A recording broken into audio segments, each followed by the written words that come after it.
Hey everybody, welcome back to my YouTube channel. If you are new, my name is Kitty. On my channel, I do like to do scary stories. I also do vlogs, makeup related videos, live streams about anything and everything, shopping hauls, and we also do storytelling from my personal life, dating stories, traumatic stories. We do a little bit of everything here, so I'm pretty sure there's something here for everybody. Make sure to support me by subscribing to my channel. It means a lot to me every time someone subscribes, and yeah, it just pushes my videos out there even more and more. I do want to reach more Native communities so that we can get more scary stories from other reservations. So help me do that by giving this video a like and subscribing. And also, don't be shy to share these videos or my channel to all your friends and family. That would mean a lot to me. As you can tell by the title, we are doing a scary stories today. Primarily, I do reservation scary stories, but I am interested in Mexican scary stories, Haitian scary stories as well. The way this works is my subscribers, aka you guys, will type out your story and email it to me, and then I narrate them here for the very first time along with you guys. So let's jump right into the first story. Hi Kitty, this is going to be my second story. My first one was last year. This story is recent. A week ago at 2 a.m. on May 5th, I was huddled in bed. The covers were over my head and I was scrolling on my phone. All was fine until I heard my doorknob loudly twist and turn. It was loud enough for me to freeze. I didn't hear any footsteps before the noise. When I used to pull all-nighters for school, I would sometimes hear my dad get up to use the bathroom or watch TV in the middle of the night, but I would always hear his footsteps. We lived in a trailer, and the floor is creaky and always makes noise. I did have a strong, intense feeling that something was standing beside me where my head was. It felt like there was something solid near me. It did go away shortly, maybe a minute later. I remained still for the next 20-ish minutes, just huddled under my blanket tent. I was scared it was a Yanny or something. I didn't see anything and went to tell my parents. I noticed my mom was in distress in her sleep. She was making all sorts of facial expressions. I figured she was having a nightmare. We smudged the house. The next day we went to a medicine man. We were told that our house wasn't haunted, but it was a ghost that someone sent over to our house. All the activities were targeted at my mom. He gave us a lot of details of who it was, a relative. In the form was a dog. A lot of weird stuff did happen to us. For instance, my mom would sometimes hear a man's voice talking to her at night and laughing at her. Her feet would be touched when she was lying in bed. My dad said the same. The doorknob would turn, and it would happen when he was in our hogan alone. He said he would see it twist and turn.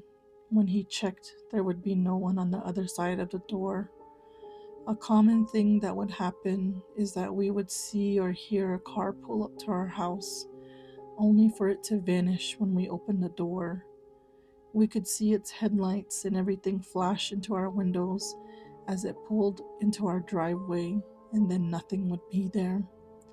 We live on a desolate dirt road, so we would have seen it in the driveway. Last year, when my dad went away for the weekend to visit my sister's family, my mom and I saw a giant dog outside our kitchen window at night, looking right at us. It was giant, like a Great Dane size. It didn't run away when we yelled at it. It only did when we shot at it.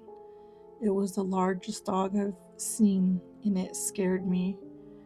We think it came to our house either because it knew our dad wasn't home, or it thought we went with him and the house was empty.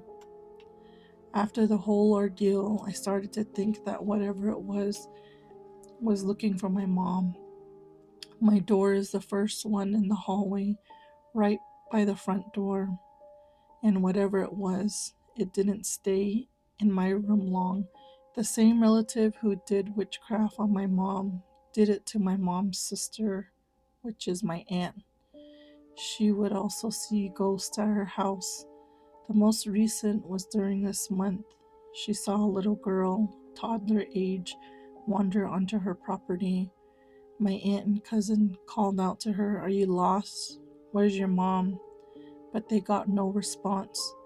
The little girl didn't look at my aunt or cousin and would fiddle with her hands and walk around the house until eventually she would disappear into the cornfield. They went to the medicine man and it was confirmed. It was a ghost that the same relatives sent over to their home. Other relatives were targeted by the same relative. Some would see Yannies on top of their roofs, by their trucks crouched down, or see them blow their whistles to quiet the dogs. Whenever they went to a medicine man, it would be revealed that the culprit would be the same relative and the people that they hired.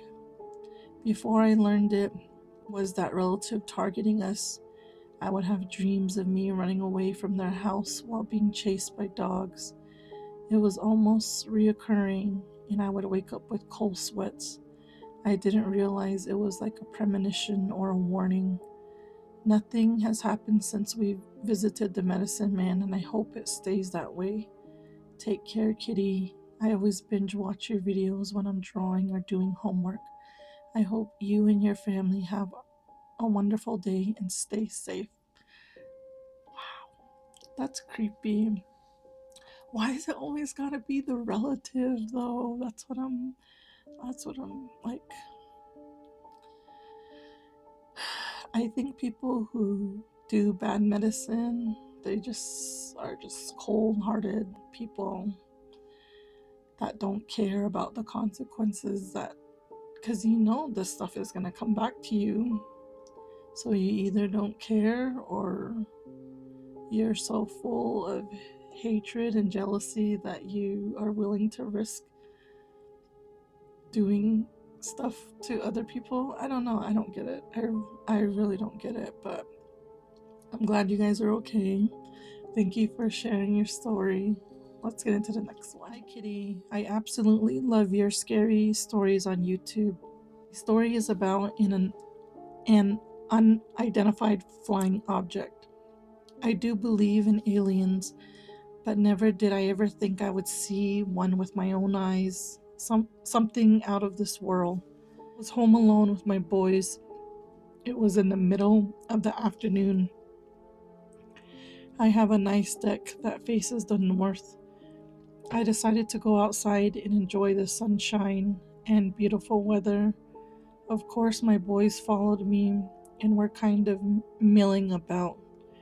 Our house is situated in an area that helicopters pass above, as well as big or small airplanes. I heard a faint, soft buzzing, like the sound of a drone. At first, I thought it could be a distant airplane about to pass over, which I love to point out to my boys and have them take notice and point it out if they can. I quickly asked everyone to be quiet and listen.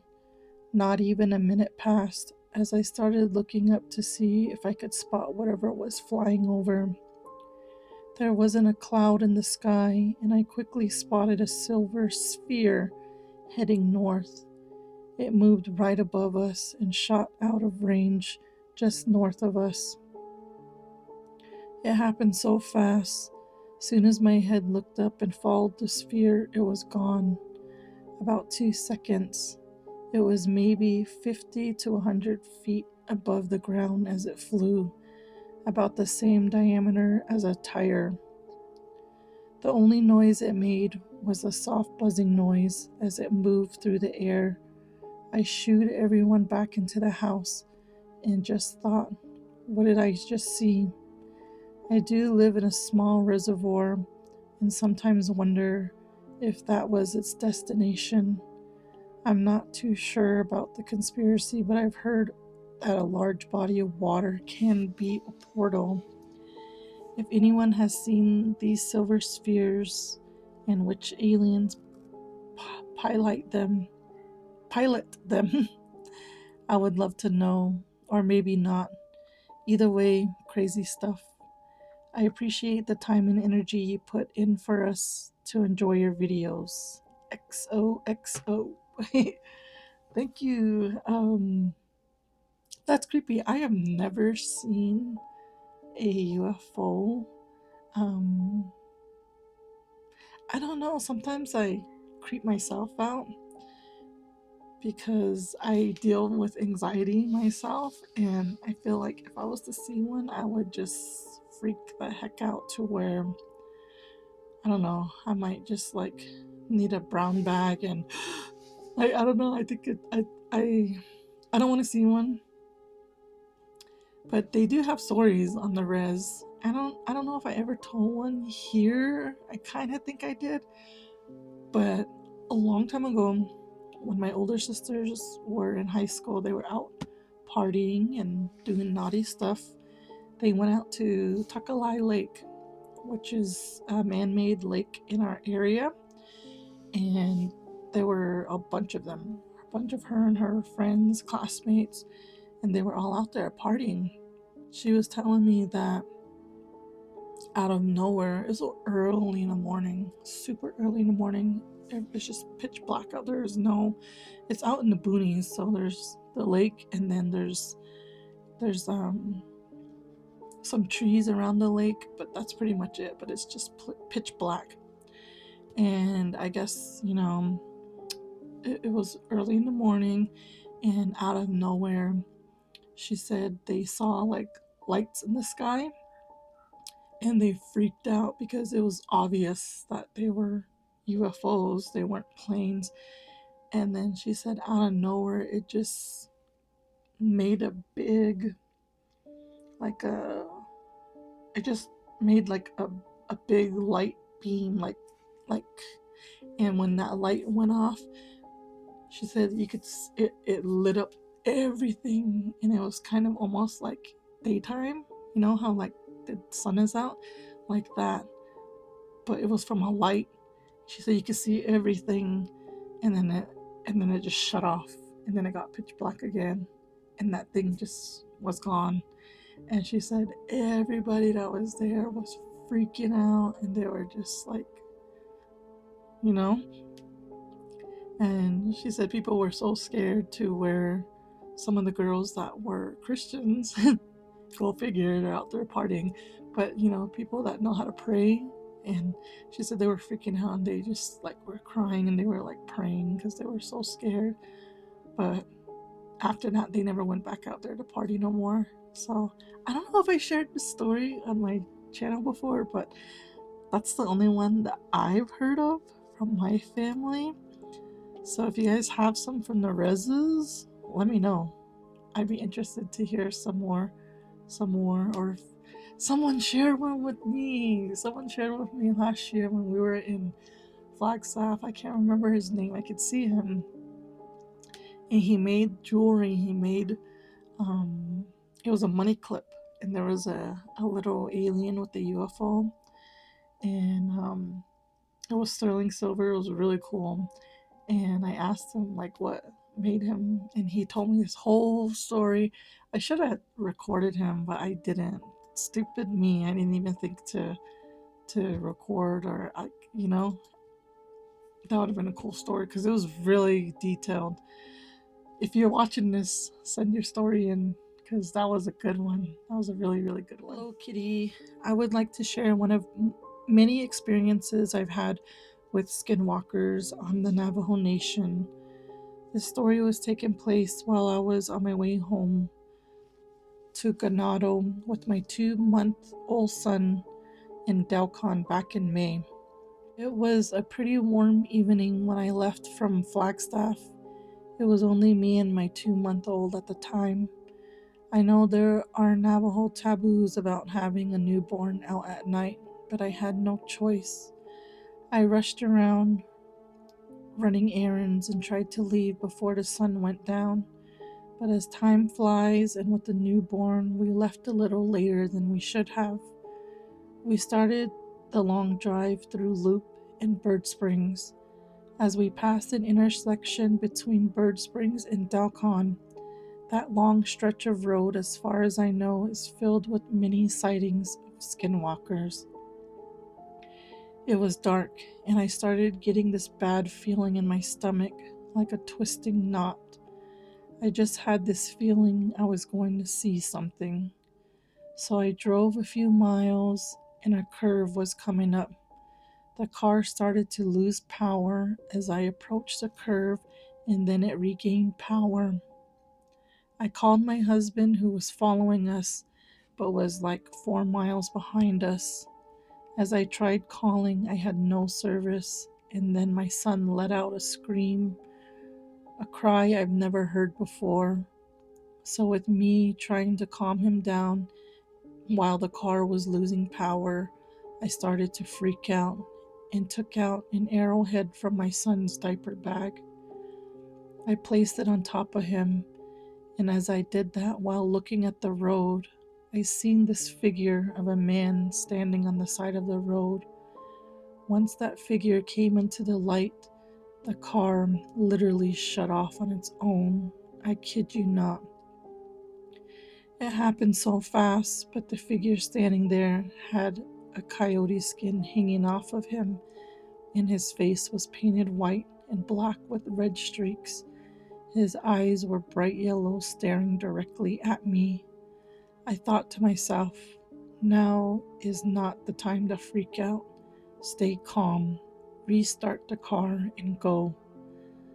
The car started, and I called my husband literally 25 times, but none of the calls went through. My son was fine. He stopped crying once I placed the arrowhead on him. As for me, I stepped on it and tried to get out as fast as I could. As I drove off, the skinwalker just stared at us while I looked in the side mirror. Finally, we started to approach the Dalcon hospital.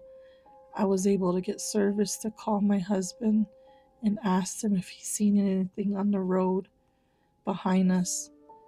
He said all he seen was a man walking with a guitar, but nothing that fit the description that I had given him. As much as I wanted to pull over, I didn't. I just kept my eyes on the road and kept driving for the next 40 minutes. That was the last time I ever drove through there by myself at night. Hopefully you enjoy the book I mailed off and keep doing what you're doing. Blessings. That's creepy. Thank you for the book. I was just looking at that book today. It is right here. She sent me a book, and I didn't know it had like actual stories from the res, but maybe I can read some stories from here. It's Native American like ghost stories, so I'll probably glimpse through that and pick out something to read if nobody sends in any here in the next few days. I don't want to have to resort to that because I really enjoy listening to you guys' scary stories, your personal scary stories. I feel like the res scary stories just hit so much different. But like this one, I don't know why I feel like I read this one before. Let me know if I read this before. I feel like I have, or something similar. I don't know, deja vu. Either way, that's creepy. I didn't know that there was a taboo about having little children out at night. If someone can explain in the comments about that one. Thank you for sharing your story. That's the last one for today. You guys make sure to send in your story. I don't want to have to resort to this book, but if I have to, I will. Please send in your story. It does not have to be your story. It can be your grandma's, your cousins, your exes, your mother-in-law, your snags, whoever's story, as long as you know it pretty well to type it out at least 3 minutes. This one is not super long. It was one big paragraph, so but it was good. Good. I like it.